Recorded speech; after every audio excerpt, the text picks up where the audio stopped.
దేవునికి మహిమ కలుగును గాక. ఆమేన్.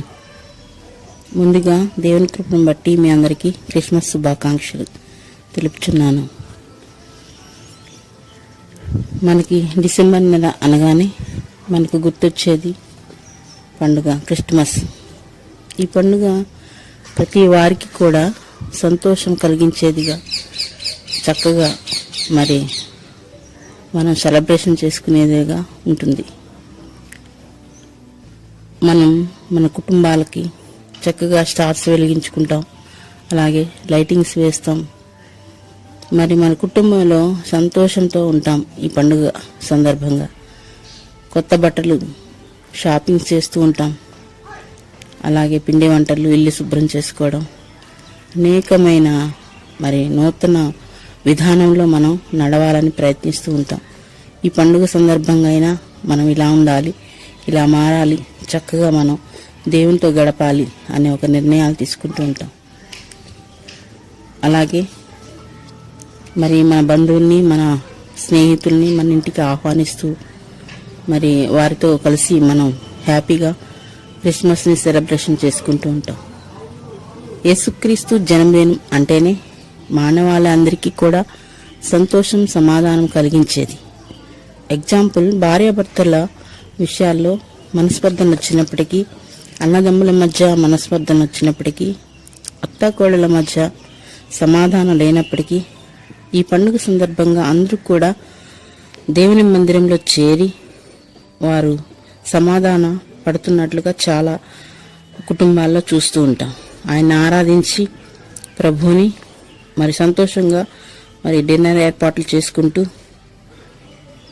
చాలా సంతోషంగా ఉన్నట్లుగా మనం కుటుంబాల్లో చూస్తుంటాం. చాలా మంచిది. ఈ విషయాన్ని బట్టి దేవునికి మహిమ కలుగును గాక. అలాగే అయితే వాటితో పాటు క్రిస్మస్ సందర్భంగా పరిశుద్ధ గ్రంథం నుండి కొన్ని ముఖ్యమైన విషయాలు నేను మీతో పంచుకోవాలని ఇష్టపడుతున్నాను. ముందుగా దేవుని కృపను బట్టి మీ అందరికీ క్రిస్మస్ శుభాకాంక్షలు మరొక్కసారి తెలుపుచున్నాను. ఆత్మస్వరూపి అయిన దేవుడు, పరిశుద్ధ గ్రంథం నుండి చూసినట్లయితే ఆత్మస్వరూపి అయిన దేవుడు ఆదియందు వాక్యమై ఉన్న దేవుడు శరీరాన్ని ధరించుకోవడం అనే సత్యాన్ని మనం గ్రహించాలి. ముఖ్యంగా మనకి ఎక్కడ మరి శరీరాన్ని మరి దేవుడు ధరించుకొని ఈ లోకానికి వచ్చాడు సందర్భం చూసినట్లయితే యోహాను 1:14 చూసినట్లయితే, యోహాను సువార్త 1:14 చూసినట్లయితే మనం అలాగే 1:1 ఆదియందు వాక్యం ఉండెను, వాక్యము దేవుని యొద్ద ఉండెను, వాక్యము దేవుడై ఉండెను, ఆయన ఆదియందు ఉన్న దేవుడు. చూడండి, దేవుడు ఆదియందే ఉన్నట్లుగా మనం పరిశుద్ధ గ్రంథంలో చూస్తున్నాం. చాలామంది చూసినట్లయితే కొత్త నిబంధన కానించి యేసుప్రభు ఉన్నారు, పాత నిబంధనలో యేసుప్రభు లేరని అపోహపడుతూ ఉంటారు. కానీ వారికి తెలియజేసిన విషయం ఏంటంటే ఆదియందు వాక్యం ఉండెను, శూన్యములో సృష్టికర్త అయిన దేవుడు ఆదియందు వాక్యం ఉండెను మనం చూసాము. అలాగే 1:14 చూసినట్లయితే ఆ వాక్యము శరీరధారి అయి కృపాసత్య సంపూర్ణుడుగా మన మధ్య నివసించెను, తండ్రి వలన కలిగిన అద్వితీయ కుమారుడు మన మధ్య నివసించెను. ఎవరి వలన యేసుప్రభు వారు కలిగారు అంటే తండ్రి వలన. యేసుప్రభు వారు యెహోవా దూతగా మన పాత నిబంధనలో పరిచయం అవుతారు. ఎందుకంటే ఆదియందు వాక్యం ఉండెను, వాక్యమే దేవుడు, ఆయన శరీరధారి అయి కృపాసత్య సంపూర్ణుడుగా మన మధ్య నివసించెను అని వాక్యం సెలవిస్తుంది. అలాగే నిత్యుడగు దేవుడు, కాలాతీతుడగు దేవుడు మానవ చరిత్రలోకి, మానవ సమయాల్లోకి అడుగుపెట్టాడు. మనం గుర్తుంచుకోవలసిన విషయం ఏంటంటే కుమారుడు శరీరధారిగా అవతరించుటలో తండ్రి, పరిశుద్ధాత్మలు కూడా పాలు పంచుకున్నారు. తండ్రి, కుమార, పరిశుద్ధాత్మ ఆదికాండం నుంచి కూడా పనిచేస్తున్నట్లుగా మనం చూస్తున్నాం. యెహోవా దూతగా మరి అబ్రహాంకు ప్రత్యక్షమైనట్లుగా మనం గమనించవలసిన విషయమే ఉన్నది. ఎందుకంటే మోషేకి, అలాగే మళ్ళీ నిర్గమాకాండంలో మోషేకి, సంఖ్యాకాండంలో గిజ్జోనికి, న్యాయాధిపతుల్లో మరి బిలాంకి యెహోవా దూతగా పరిచయమైన యేసుప్రభు వారు శరీరాన్ని ధరించుకొని మన కోసం మనల్ని ప్రేమించిన విధానాన్ని బట్టి మరి ఈ లోకానికి వచ్చినట్లుగా మనం వాక్య భాగాల్లో చదువుతున్నాం అన్నమాట. అలాగే తండ్రి పరిశుద్ధాత్మలు కూడా మరి శరీరధారిగా ఈ లోకానికి రావటానికి యేసయ్యకు సహకరించినట్లుగా మనం చూస్తున్నాం. కొలస్సీ 2:9 చూసినట్లయితే దైవత్వం యొక్క సర్వ పరిపూర్ణత శరీరముగా క్రీస్తునందు నివసించి ఉన్నవి. దైవత్వం యొక్క సర్వ పరిపూర్ణత శరీరముగా క్రీస్తునందు నివసించి ఉన్నదని కొలస్సీ 2:9లో రాయబడి ఉన్నది.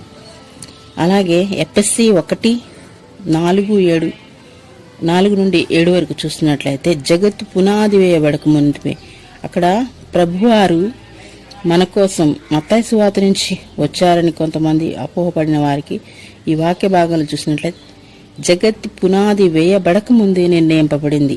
శరీరధారణ త్రియేక దేవుని యొక్క ప్రణాళిక కుమారుడు శరీరంగా నిర్ణయించబడింది. నిత్యుడకు దేవుడు శరీరాన్ని ధరించుకొని ఈ లోకానికి రావాలన్న విషయమే జగత్ పునాది వేయబడక ముందే జరిగినట్లుగా మనం బైబిల్ గ్రంథంలో చూస్తున్నాం. కుమారుడు శరీరధారిగా అవతరించాలన్న విషయం ముందుగానే నిర్ణయింపబడింది. అందువలన మరి ప్రవక్తలు అనేక మంది కూడా ఈ విషయం పాత నిబంధనలో ప్రవచించబడింది. శరీరధారి అయిన కుమార్ని దైవమానునిగా చూసినట్లయితే మరి యెషయా గారు 9:6 యెషయా గ్రంథము 9:6 చూసినట్లయితే మనకు శిశువు పుట్టెను, కుమారుడు అనుగ్రహింపబడెను. అలాగే యెషయా 7:14 చూసినట్లయితే కన్యక గర్భవతి అయి కుమారుని కని. చూడండి, ఇక్కడ పాత నిబంధనలో ప్రవచనము మరి కొత్త నిబంధనలో మరి యేసయ్య రూపంగా మరి ఈ లోకానికి వచ్చినట్లుగా చూస్తున్నాం అన్నమాట. నిత్యుడగు దేవుడు ఎందుచేత శరీరాన్ని ధరించుకునవలసి వచ్చింది అంటే చాలా విషయాలు ఉన్నాయి, కానీ ముఖ్యమైన విషయాలు 3 మీతో పంచుకోవాలని ఇష్టపడుతున్నాను అన్నమాట. దేవుడు ఈ లోకానికి ఎందుకు రావాల్సి వచ్చి ఉన్నది అనే విషయాన్ని మనం గమనించినట్లయితే చాలా విషయాలు ఉన్నాయి. సమాధానం, మన మధ్య సమాధానం, దేవునికి మనకు మధ్య ఉన్న సంబంధాన్ని కలపటానికి ఇంకా చాలా విషయాలు ఉన్నాయి, కానీ నేను ముఖ్యమైన 3 విషయాలు మీతో పంచుకోవాలని ఇష్టపడుతున్నా. అదృశ్య దేవుణ్ణి ప్రత్యక్షపరచడానికి దేవుణ్ణి ఎవరు చూడలేదు, చూసి ఏ నరుడు కూడా బ్రతకజాలడు. దేవుణ్ణి మనం ఎవరూ చూడలేదు కనుక మరి 1 యోహాను 4:12 చూసినట్లయితే దేవుడు తనకు తానుగా మానవులకు ప్రత్యక్షపరచుకోవడానికి తన కుమారుని శరీరధారిగా ఈ లోకానికి పంపించినట్లుగా మనం చూస్తున్నాం అన్నమాట. 1 యోహాను 4:12 దేవుడు తనకు తానుగా మానవులకు ప్రత్యక్షపరచుకోవడానికి తన కుమారుని శరీరధారిగా ఈ లోకానికి పంపించినట్లుగా మనం చూస్తున్నాం. రెండవదిగా పాప క్షమాపణ నిమిత్తం రక్తం చిందించడానికి యోహాను 4:24 చూసినట్లయితే పాప క్షమాపణ నిమిత్తం రక్తం చిందించడానికి ప్రభు ఈ లోకానికి రావాల్సిన ఆవశ్యకత ఉందని బైబిల్ గ్రంథం స్పష్టంగా తెలియజేస్తుంది. మరణం జయించుట కొరకు, మరణాన్ని జయించిన వ్యక్తులు ఈ లోకంలో ఎవరూ లేరు. మరి ఉన్నారు అంటే యేసుప్రభు వారే. మరణం జయించుట కొరకు హెబ్రీ 2:14-16 మరణం జయించుట కొరకు దేవుడు ఈ లోకానికి రావాల్సిన అవసరత ఉన్నట్లుగా మనం చూస్తున్నాం. ఇప్పటి వరకు దేవుడు ఈ లోకానికి రావాలన్న ఉద్దేశాన్ని మనం తెలుసుకున్నాం. ఇప్పుడు వాక్య భాగంలోకి, ప్రధానమైన వాక్య భాగంలోకి మనం వద్దాం. క్రిస్మస్ అంటే మనం చాలామంది క్రిస్మస్ అంటే ఆరాధనని చెప్పుకుంటూ ఉంటాం. అదే ఆరాధన అనేది మొట్టమొదటిగా ఎక్కడ జరిగింది అని మనం గమనించినట్లయితే ప్రకటన 4:8-9 చూసినట్లయితే అసలు ఆరాధన అనేది ఎలా ఉంటుంది అనేది మనం గమనించాలి. పరలోకపు ఆరాధన మరి యోహాను గారు మరి దర్శనం ద్వారా చూసిన మరి ఆరాధన మనం చూసినట్లయితే దేవదూతలతో మొదలైంది పరలోకంలో. ఈ 4 జీవులు ప్రతి జీవికి. ప్రకటన 4:8-9 చూసినట్లయితే ఈ 4 జీవుల్లో ప్రతి జీవికి 6 రెక్కలు ఉండేను. అవి చుట్టూను రెక్కలు లోపట కన్నులతో నిండి ఉన్నవి. అవి భూత వర్తమాన భవిష్యత్తు కాలములలో ఉండును. సర్వాధికారి అయిన దేవుడు నీకు ప్రభు పరిశుద్ధుడు పరిశుద్ధుడు పరిశుద్ధుడు అని మానక రాత్రింబగళ్ళు చెప్పుచుండెను. ఆ సింహాసనందు ఆసీనుడై ఉండి యుగయుగములు జీవించుచున్న వానికి మహిమయు ఘనతయు కృతజ్ఞతాస్తుతులు కలుగునుగాక అని ఆ జీవులు కీర్తించుచుండగా. చూడండి, పరలోకపు ఆరాధన ఎలా జరుగుతుందంటే కోటాను కోట్ల దూతలతో కొనియాడబడుతున్న యేసయ్య ఈ లోకానికి మరి తన్ను తాను తగ్గించుకొని మన కోసం తన ప్రాణం పెట్టడానికి, మరణం నుంచి విడుదల, అలాగే పాపం నుంచి విడుదల కలిగించటానికి ఈ లోకానికి వచ్చినట్లుగా మనం చూస్తున్నాం అన్నమాట. రాత్రి బగళ్ళు నిత్యము ఆసీనుడే సింహాసనమందు యుగయుగములు జీవించుచున్నవానికి మహిమయు ఘనతయు కృతజ్ఞతాస్తుతులు కలుగునుగా కానీ ఆ జీవులు కీర్తించుచుండెను. చూడండి, ఇలా ఆరాధించబడుతున్న దేవాది దేవుడు మానవ శరీరాన్ని ధరించి మరి ఈ లోకానికి రావడం జరిగింది. యేసుప్రభు వారి ఈ లోకానికి రావడంతోనే పరలోకంలో ఉన్న ఆరాధన భూమి మీదకి వచ్చినట్లుగా మనం గమనించవలసిన విషయం ఉంది అన్నమాట. అదే ఆరాధన ముఖాముఖిగా భూమి మీద యేసయ్య ద్వారా వచ్చింది. మత్తయి సువార్త 2:11 చూసినట్లయితే వారు ఆ నక్షత్రమును చూచి అత్యానంద భరితులై ఆ ఇంటిలోనికి వచ్చి తల్లి అయిన మరియను ఆ శిశువును చూసి సాగిలపడి ఆయనను పూజించిరి. తమ పెట్టెలు విప్పి బంగారము, సాంబ్రాణి, బోళము కానుకలుగా ఆయనకు సమర్పించిరి. చూడండి, ఆరాధన మళ్ళీ పరలోకంలో స్తుతించబడుతున్న యేసయ్య మళ్ళా భూమి మీదకి రాగానే పరలోకపు సైన్యము మరి భూమి మీదకి వచ్చి ఆయన్ని స్తుతించినట్లుగా మనం చూస్తున్నాం అన్నమాట. అలాగే జ్ఞానులు, గొర్రెల కాపురులు ఆయన్ను పూజించిరి.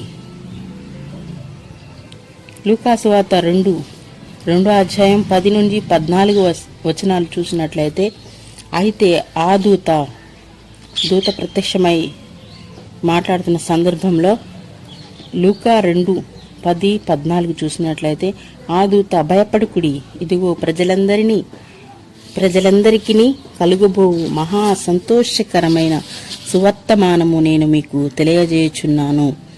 దావీదు పట్టణమందు నేడు రక్షకుడు మీ కొరకు పుట్టి ఉన్నాడు. ఈయన ప్రభు అయిన క్రీస్తు. దానికిదే ఆనవాలు. ఒక శిశువు పొత్తి గుడ్డలతో చుట్టబడి ఒక తొట్టిలో పండుకొని ఉండుట మీరు చూచెదరు అని వారితో చెప్పెను. వెంటనే పరలోక సైన్య సమూహము ఆ దూతతో కూడా ఉండి సర్వోన్నతమైన స్థలములలో దేవునికి మహిమయు ఆయనకిష్టులైన మనుష్యులకు భూమి మీద సమాధానము కలుగునుగాక అని దేవుణ్ణి స్తోత్రం చేయుచుండెను. చూడండి, ఇక్కడ పరలోకపు సైన్య సమూహము భూమి మీదకి వచ్చినట్లుగా మనం చూస్తున్నాం అన్నమాట.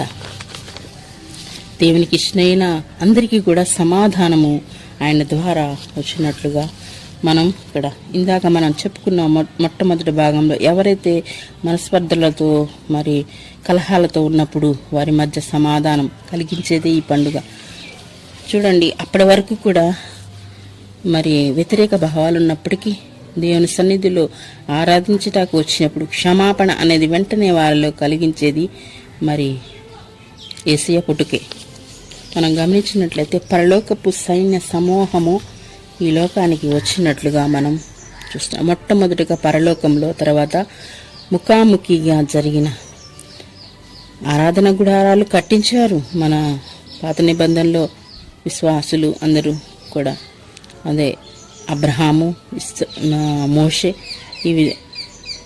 వీళ్ళందరూ కూడా దేవుని ఆరాధన గుడారాలు నిర్మించారు. కానీ ముఖాముఖిగా జరిగినది మరి పరలోకపు సైన్యపు సమూహము ఈ లోకానికి వచ్చినప్పుడు దేవుణ్ణి ఆరాధించినట్లుగా మనం చూస్తున్నాం. ఇదే విధమైన ఆరాధన భూమి మీదకి వచ్చిందనమాట. ఆరాధనలో యుగయుగాలు మనం కూడా ఉండాలి అంటే నిజమైన క్రిస్మస్ మన ఇంటిలోను, మన హృదయంలోను, మన సంఘాల్లో ఉండాలని. నిజమైన క్రిస్మస్ అంటే మనం తెలుసుకోవాల్సిన విషయం ఏంటంటే త్రిత్వంలో ఉన్న వీరిని అంగీకరించాలి. చాలామంది కుమారుని అంగీకరిస్తారు, పరిశుద్ధాత్మను అంగీకరించలేరు. పరిశుద్ధాత్మను అంగీకరిస్తారు కానీ కుమారుని అంగీకరించరు. కుమారుని పరిశుద్ధాత్మను అంగీకరిస్తారు కానీ యెహోవానే ఆరాధించరు. చాలామంది ఇదే విధంగా మరి పొరపాటుగా మరి తమ జీవితాల్లో ప్రభుకి దూరంగా ఉన్నట్లుగా మనం గమనిస్తాం. ఎందుకు పదే పదే పాపాన్ని విడిచిపెట్టలేకపోతున్నాం, పాపాన్ని జోలి వెళ్తున్నాము అంటే కేవలం వీరి ముగ్గురు కూడా మనలో పనిచేయట్లేదని మనం గమనించవలసిన విషయం ఉన్నది. ఆరాధిస్తారు కానీ వాక్యం చదవరు. సంవత్సరాలు వాక్యాలు చదువుతారు. బైబిల్ గ్రంథము 20 సార్లు 30 సార్లు మరి పూర్తి చేస్తారు. కానీ మరి సరైన రీతిగా ఆయన పూర్ణ హృదయంతో, పూర్ణ ఆత్మతో, పూర్ణ మనస్సుతో దేవుణ్ణి ఆరాధించలేని స్థితిలో మనం ఉన్నట్లయితే మరి నిజమైన క్రిస్మస్ని మనం ఆనందించలేకపోతాం అన్నమాట. మన జీవితాల్లో పదే పదే పాపానికి ఎందుకు చోటు చేసుకుంటుంది అంటే ఈ విధమైన త్రిత్వము మన హృదయంలోనూ పనిచేయనప్పుడు చాలామంది ప్రార్థించలేని స్థితిలో ఉంటారు. ఒక వ్యక్తిని మనం చూసినట్లయితే ఆరాధిస్తారు, వాక్యం చదువుతారు, ప్రార్థించలేరు. ఈ విధంగా ఒక వ్యక్తి జీవితంలో జరిగినట్లయితే పాపము వెంటనే మరలా మన హృదయాల్లోకి రావడానికి అవకాశాలు ఉన్నాయన్నమాట. ఒక వ్యక్తిని 3 భాగాలు, ఒక వ్యక్తి నిర్మాణం జరుగుతుంది అంటే ఆ వ్యక్తిలో 3 భాగాలు ఉంటాయన్నమాట. శరీరము, ప్రాణము, రక్తము. ఈ మూడిటికి ఒక్కటి లేకపోయినా మనిషి బ్రతకడం చాలా కష్టం, బ్రతకడు. అలాగే త్రిత్వంలో ఉన్న ముగ్గురిని అనగా 3 పాత్రలుగా జీవిస్తున్న దేవుణ్ణి మనం ఒకటిగా ఆరాధించలేకపోతే క్రిస్మస్, నిజమైన క్రిస్మస్ నీలో నాలో జరగదు. యేసయ్య ఈ లోకానికి రావడానికి మరియనే ఎందుకు ఎన్నుకున్నాడు అని గమనించినట్లయితే మనం ఆమె త్రిత్వములో ఉన్న దేవుణ్ణి అనుకరించింది. ఎందుకంటే ఆమెలో మంచి లక్షణాలు దేవుడు చూసి ఈ లోకానికి రావటానికి యేసుప్రభు వారు ఆమెని ఒక పాత్రగా వాడుకున్నట్లుగా మనం చూస్తున్నాం అన్నమాట. మరియా పరిశుద్ధురాలుగా ఉన్నట్లుగా మనం గమనించవలసిన విషయమై ఉన్నది. పరిశుద్ధత ఎప్పుడు వస్తుందంటే నీవు పూర్ణ హృదయముతో దేవుని ఆరాధించినప్పుడు ఆటోమేటిక్గా నీవు పాపంజోలు వెళ్ళవు. పరిశుద్ధురాలు ప్రార్థించే వ్యక్తి ప్రార్థిస్తున్నప్పుడు దేవదూత కనిపించి భయపడకుడి అని ఆమెతో మాట్లాడినట్టు మనకి కొన్ని సందర్భాల్లో మనం చూస్తూ ఉన్నాం అన్నమాట. ఆమె ప్రార్థనా పరురాలు, విధేయత కలిగిన వ్యక్తి. మనము కూడా ప్రభువుని ఈ లోకానికి ప్రకటించేటప్పుడు ఈ లోకానికి పరిశుద్ధంగా అందించింది ఆమె. మనం కూడా పరిశుద్ధంగా ప్రభువుని ప్రకటించే వారంగా ఉండాలి. వాక్యమై ఉన్న దేవుణ్ణి సమస్త మానవాళికి మనం పరిశుద్ధంగా పరిచయం చేద్దాం. అలాగే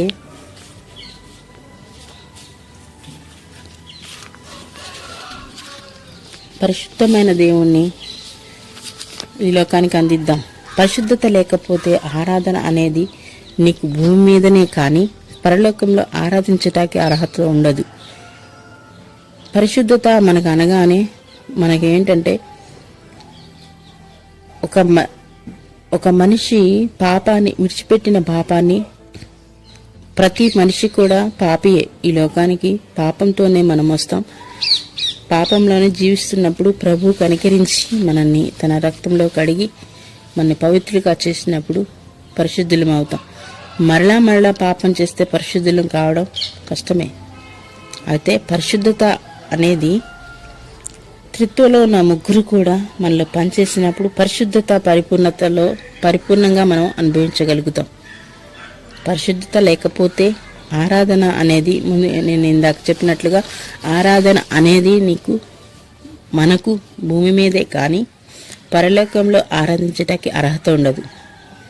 ఎగ్జాంపుల్ ఒక విషయం మనం గమనించినట్లయితే ఆదికాండంలో నోవాహు జీవితాన్ని చూస్తే నీతిమంతుడు నోవాహు, నిందారహితుడు. దేవుడు నోవాహుకి జలప్రళయం గురించి ముందుగానే తనకు చెప్పినట్లుగా మనం చూస్తాం. అవి వారందరికీ చెప్తున్నప్పుడు వారు నోవాహును చూసి ఎంతో హేళనగా మాట్లాడుతూ మరి దేవుని మాటకు లోబడేవారిగా లేనప్పుడు మొత్తం కూడా ప్రపంచమంతా కూడా మునిగిపోయినట్లుగా మనం చూస్తున్నాం.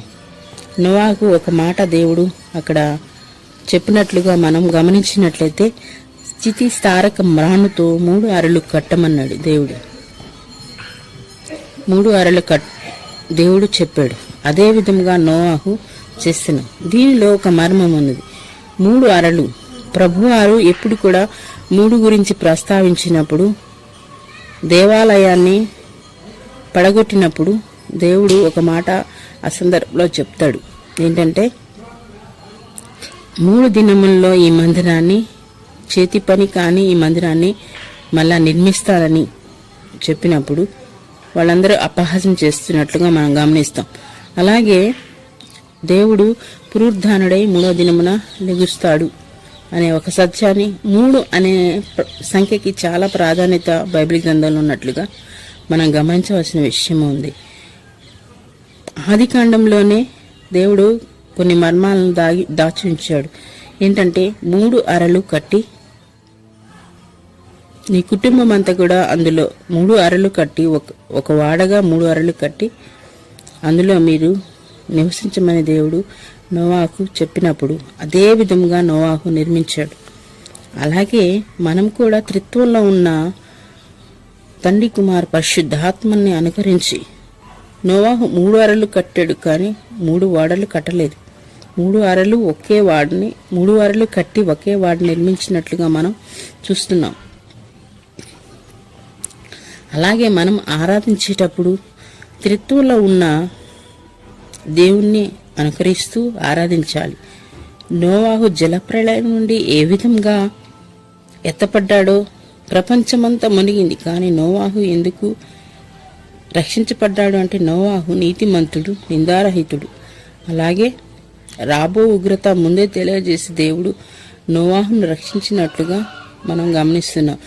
నోవాహు 3 అరలు కట్టి తన ఓడను నిర్మించినప్పుడు ఆ ఓడ నోవాహును రక్షించింది. అదేవిధంగా త్రిత్వంలో ఉన్న త్రియేక దేవుని ముగ్గురిని కూడా మనం అనుసరించి ఒకటిగా ఆరాధించినట్లయితే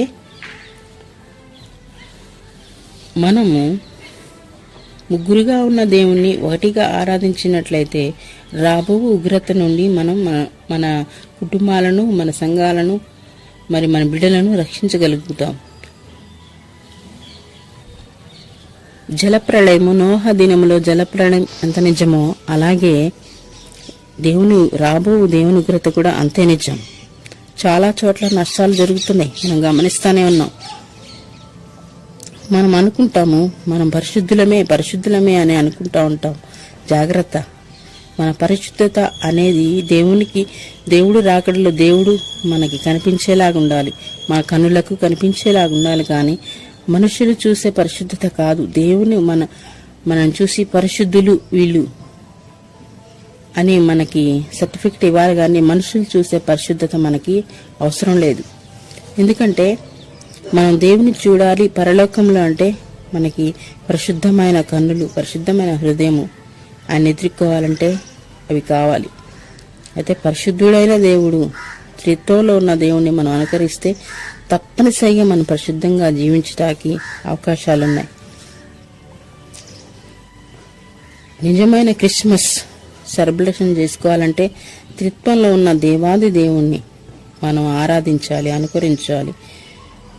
మన ఆరాధనలో లూసిఫర్ లాగా ఉండకూడదు. ఎందుకంటే లూసిఫర్ నేనే అనే పదం వాడి పాతాళానికి వెళ్ళినట్లుగా చూస్తున్నాం. నేను తేజో నక్షత్రమా, దేవుడు ఎంతగానో మరి నిర్మించుకొని తను ఆరాధించుటకు నిర్మించినప్పుడు ఆ స్థానంలో దేవుడు మనల్ని నిర్మించాడు. లూసిఫర్ స్థానంలో ఆయన ఆరాధించడానికి దేవుడు మనం నిర్మించినట్లుగా మనం చూస్తాం. మనం కూడా లూసిఫర్ లాగా నేను అనేది, నేను లేకపోతే సంఘంలో ఏమీ ఉండదు, నేను లేకపోతే మరి నా కుటుంబంలో ఏముండదు, నేను లేకపోతే అని నేను అనే పదం వాడుకున్నట్లయితే పాతాళానికి మనం తప్పనిసరిగా వెళ్ళేవారంగా ఉంటున్నాం అన్నమాట. నీవు అనే పదాన్ని వాడి దేవుణ్ణి పరలోకం నుండి మనను తోసివేయకుండా నీవు అనే పదాన్ని మనం వాడినట్లయితే తప్పనిసరిగా నిన్ను నన్ను కూడా దేవుడు పరలోకానికి తీసుకువెళ్ళినట్లుగా గమనిస్తాం. మనం ఎక్కువగా సమాజంలో సంఘంలో వాడబడుతున్నామంటే నేనే అనే గర్వం చోటు చేసుకుంటూ ఉంటుంది. లూసిఫర్ కూడా నేను అనేది మనసును ఉంచి ఆరాధించింది దేవుడు పాతాళంలోకి త్రోసివేశాడు. కానీ మనలో నీవు అనే పదం వాడాలి. నీవు నడిపిస్తే నడవగలను యేసయ్యా, నీవు పోషిస్తే పోషించబడగలను యేసయ్యా, నీవు మమ్మల్ని జ్ఞాపకం చేసుకుంటే జీవించగలం, నీ అడుగుజాడల్లో మేము నడవపోతే మేము ఈ లోకంలో పడిపోతామయ్యా అని ఈ విధంగా నీవు అనే పదాన్ని ప్రభువుని ఆరాధించేటప్పుడు ఉపయోగించినట్లయితే దేవునికి దగ్గరగా జీవించి ఈ లోకానికి దూరంగా ఉంటాం. ఎప్పుడైతే నేను అనే పదాన్ని మనం వాడి ప్రభుకి దూరం అవుతామో అప్పుడు ఆటోమేటిక్గా సాతాను చోటు చేసుకుంటూ ఉంటుందన్నమాట మనలో. మనం ఒకసారి గమనించినట్లయితే మన ఆరాధనలో మన కోసం తన సింహాసనాన్ని విడిచిపెట్టి మరి ఈ లోకానికి వచ్చిన దేవాది దేవుణ్ణి ఏ విధంగా ఆరాధిస్తున్నావు, నేను అనే పదాలను వాడుకొని నీవు అనే పదం దూరం చేసుకున్నట్లయితే ఖచ్చితంగా మనం సాతానుకు దగ్గరగా ఉన్నట్లే. ప్రభువా, నీవే మాకు జ్ఞానం ఇచ్చేవాడవు, నీవే మాకు సమృద్ధినిచ్చేవాడవు, నీవు మమ్మల్ని బలపరిచేవాడవు, నీవే మమ్మల్ని ఘనపరిచేవాడవు, నీవే ఉన్నావు. మమ్మల్ని సమాజంలో ఒక ఉన్నతమైన స్థితి తీసుకుని వచ్చేవాడవు, నీవే ఉన్నావు.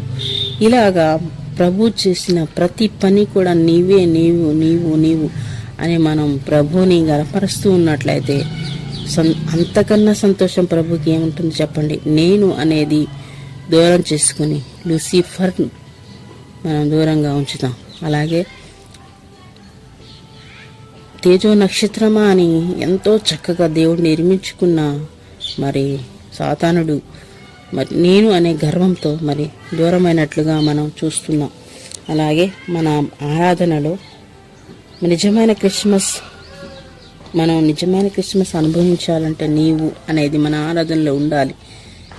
అప్పుడు మన కోసం తన సింహాసనాన్ని విడిచిన, నీ కోసం నా కోసం ఈ భూమి మీదకి యేసయ్యగా వచ్చిన దేవాది దేవుడు సంతోషిస్తాడు.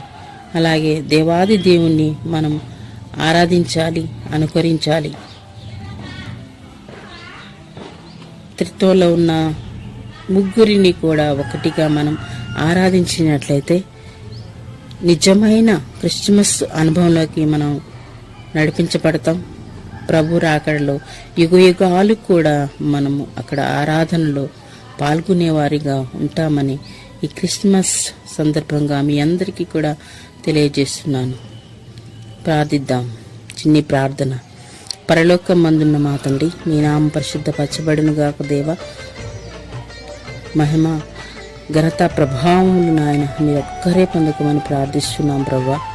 జీవముగల దేవుడవు, జీవాధిపతి అయిన దేవుడవు తండ్రి, స్తోత్రాలు అయా. వాక్యం మీది, మాటలు మీ సమస్తం మీరే మమ్మల్ని నడిపించిన దేవా. మీ కృతజ్ఞతాస్తుతులు స్తోత్రములు చెల్లించుకుంటున్నాం దేవ తండ్రి. పరిశుద్ధాత్మ దేవ, ఇప్పటి వరకు ఆయన వాక్యం ద్వారా మాతో మాట్లాడి మమ్మల్ని బలపరిచిన విధానానికి మీ కృతజ్ఞతాస్తుతులు స్తోత్రములు చెల్లించుకుంటున్నాం ప్రభా. తండ్రి నాయన, క్రిస్మస్ సెలబ్రేషన్ చేసుకుంటున్న ప్రతి కుటుంబాన్ని దీవించండి. నూతనమైన విధానంలో నాయన వారి కుటుంబాలు, వారి జీవితాలు ఉన్నట్లు మీరు సహాయం ఇచ్చేయమని ప్రార్థిస్తున్నాం అయా. 30 60 100 వారిని ఫలింపచేసి నిజమైన ఆశీర్వాదములను, నిజమైన క్రిస్మస్ను వారి జీవితాల్లో మా కుటుంబాల్లో జరుగునట్లు సహాయం చేయమని యేసు నామములో ప్రార్థిస్తున్నాము తండ్రి. ఆమేన్. యేసు రక్తమే జయం, ప్రవేశ రక్తమే జయం, ప్రవేశనామ సంపూర్ణ విజయం, వాదికనంత నాశనం. యేసు నామముకి జయం కలుగునుగా. ఆమేన్.